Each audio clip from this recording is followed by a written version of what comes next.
Hello दोस्तों, कैसे हो आप सब लोग। This is Abhishek Singh Koyal, MBBS internet KGMC। तो आज इस वीडियो में हम बात करने वाले हैं काफ़ी interesting as well as important topic के बारे में, that is high altitude physiology. तो होता है क्या है कि हम लोग कहाँ पे रहते हैं, प्लेन्स पे या फिर कह सकते हैं सी लेवल पे। तो यहाँ पे जो बैरोमेट्रिक प्रेशर या फिर एटमॉस्फेरिक प्रेशर जो होता है वो कितना होता है, 760 mm ऑफ Hg, जो आप छोटी क्लासेस से पढ़ते आ रहे हो। या फिर कह सकते हैं 1 एटमॉस्फेरिक प्रेशर। और जो एयर की कंपोजिशन है वो क्या होती है, जो टोटल एयर है उसका 21% क्या होती है, ऑक्सीजन। और पार्शियल प्रेशर कितना होता है ऑक्सीजन का, 160 mm ऑफ Hg। ये चाहो तो आप याद कर सकते हो पीजी के लिए, वरना इतना इंपॉर्टेंट नहीं है।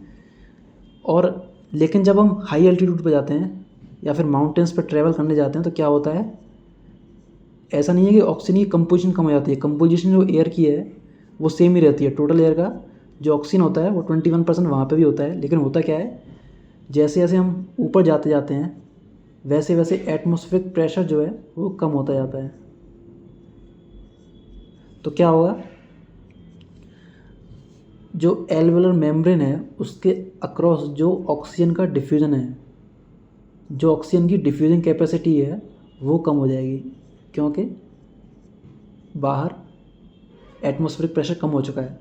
तो उसकी वजह से क्या होगा, कम ऑक्सीजन ब्लड में पहुंच पाएगी और कम ही टिश्यूज़ तक जा पाएगी। तो उससे क्या हो जाएगा, हाइपोक्सिया। क्योंकि हाइपोक्सिया का होता है decreased oxygen at cellular level. तो कम ऑक्सीजन पहुंच पाएगी टिश्यूज़ में, कम ऑक्सीजन पहुंच पाएगी सेल्स में, लीडिंग टू हाइपोक्सिया। तो आपने देखा कि बॉडी में क्या है, ऑक्सीजन की कमी हो चुकी है, हाइपोक्सिया हो चुका है। तो ऐसा तो है नहीं कि बॉडी इसको होने देगी, क्योंकि ऑक्सीजन तो हमें काफ़ी ज़रूरी है। तो क्या करेगी, बॉडी चेंजेस करेगी, कंपनसेटरी चेंजेस करेगी, ताकि हमारी बॉडी एक्लेमेटाइज हो जाए इस एनवायरनमेंट को लेके। जो हाई माउंटेन वाला एनवायरनमेंट है उसको एक्लेमेटाइज करने की कोशिश करेगी। कैसे करेगी, सबसे पहले जो चेंजेस आएंगे वो क्या आएंगे, हाइपोक्सिया की वजह से क्या होगा, जो पेरीफेरल कीमो रिसेप्टर्स हैं हमारी बॉडी में, जो ब्लड के अंदर केमिकल्स जो होते हैं उनको असेस करते हैं, दैट्स वाई कीमो रिसेप्टर्स। तो कीमो रिसेप्टर्स असेस कर लेंगे कि ऑक्सीजन कम हो चुकी है ब्लड के अंदर, तो वो क्या करेंगे, रिफ्लेक्स जनरेट करेंगे, that is known as chemo reflex. अब वो कीमो रिफ्लेक्स क्या करेगा, वो स्टिमुलेट करेगा हमारे रेस्पिरेटरी सेंटर्स को और करवाएगा हाइपर वेंटिलेशन। हाइपर वेंटिलेशन में क्या होगा, हमारी जो रेस्पिरेटरी रेट है वो बढ़ जाएगी और डेप्थ ऑफ रेस्पिरेशन जो है वो भी बढ़ जाएगी। हम जल्दी जल्दी सांस लेंगे और गहरी गहरी लेंगे। उससे क्या हुआ, जो हमारी एल्वेलाई हैं वहाँ पे ब्लड में से पहुँचता है डिफ्यूज़ होकर CO2। तो जब हम गहरी गहरी लंबी लंबी सांस लेंगे तो CO2 हो जाएगा वॉश आउट, CO2 कम हो जाएगा। और आपने ये नीट के टाइम से ही इक्वेशन पढ़ी होगी ये वाली, H2O + CO2 gives bicarbonic acid which further break down into H+ ion and HCO3 negative ion. तो आपने देखा कि CO2 का हो गया वाश आउट, मतलब ये हुई कम। अब ये कम होगी तो आपकी जो रिएक्शन है वो किस साइड शिफ्ट होगी, पीछे की तरफ। तो पीछे की तरफ शिफ्ट होगी तो ये दोनों कंबाइन हो गए, ये बनने लगेंगे। कंबाइन होंगे तो क्या होगा, H+ आपका कम हो जाएगा। H+ कम हो जाएगा तो उसकी वजह से क्या होता है, H+ बढ़ता है तो होती है एसिडोसिस। H+ कम हो जाएगा तो क्या हो जाएगी, एल्कलोसिस। और ये एल्कलोसिस किस वजह से हुई है, रेस्पिरेटरी चेंजेस की वजह से, that's why it's known as respiratory alkalosis. अभी रेस्पिरेटरी अल्कलोसिस की वजह से क्या होगा, H+ कम हो गया है और हमारी बॉडी में क्या होता है, एल्ब्यूमिन नेगेटिवली चार्ज प्रोटीन होती है हमारी ब्लड में। अब ये क्या करती है, बाइंड करती है पॉजिटिवली चार्ज आयंस को, जैसे कि H+, कैल्शियम +2, इनको बाइंड करती है।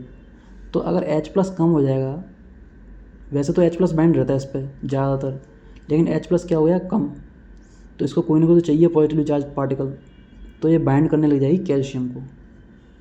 तो कैल्शियम को बाइंड करने लग जाएगी तो उससे क्या होगा, आपका जो कैल्शियम है बॉडी में अपरेंटली हो जाएगा आपको जो फ्री कैल्शियम है, क्योंकि वही एक तरह से एक्चुअली में काम करता है, जो आयनाइज्ड कैल्शियम है वही काम करता है एक्चुअली में। तो वो हो गया बाइंड एल्ब्यूमिन से, तो आयनाइज्ड फ्री कैल्शियम आपका हो जाएगा कम। तो ये वैसे तो कैल्शियम ऐसा कहीं गया नहीं है, बॉडी में ही है, लेकिन एक्चुअली में हो जाएगी आपकी फंक्शनली हाइपोकैल्सीमिया, क्योंकि फ्री कैल्शियम कम हो गया है। तो हाइपोकैल्सीमिया की वजह से आपको क्या होगा, टिटनी। टिटनी में क्या हुआ आपको, जैसे कि मसल क्रैम्प होंगे, आपको मसल्स में पेन हो सकता है, आपको ऐंठन वगैरह हो सकती है।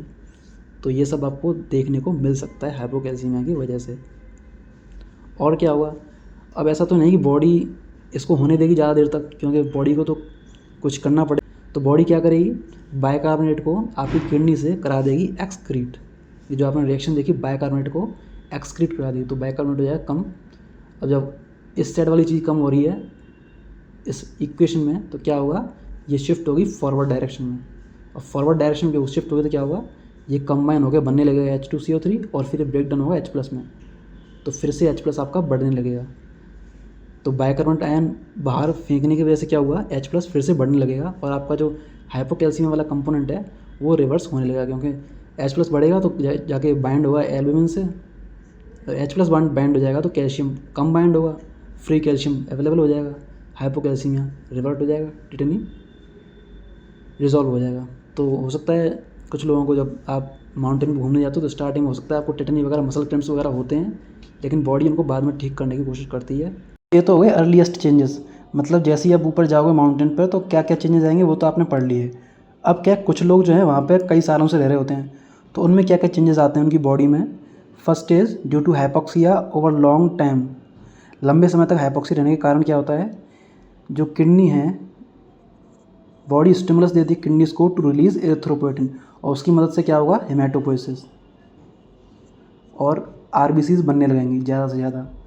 तो RBC काउंट बढ़ जाएगा और उनमें हीमोग्लोबिन होता है तो हीमोग्लोबिन काउंट भी बढ़ जाएगा। ये आपने देखा होगा जो पहाड़ी लोग होते हैं उनमें क्या है, उनके रेड चीक्स होते हैं due to relatively more haemoglobin as compare to people living in the planes.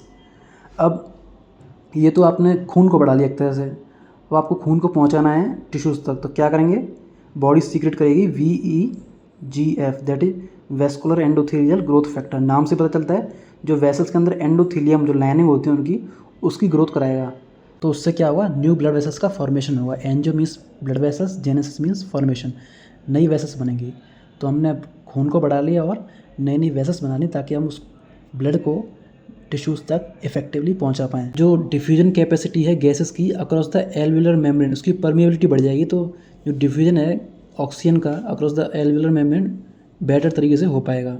और क्या होगा, जो इलेक्ट्रॉन ट्रांसपोर्ट चेन आप पढ़ते हो उसमें जो साइटोक्रोम C ऑक्सीडेज जो होता है, जो कॉम्प्लेक्स 4 होता है उसका ट्रांसपोर्ट चेन का, उसकी एक्टिविटी बढ़ जाएगी।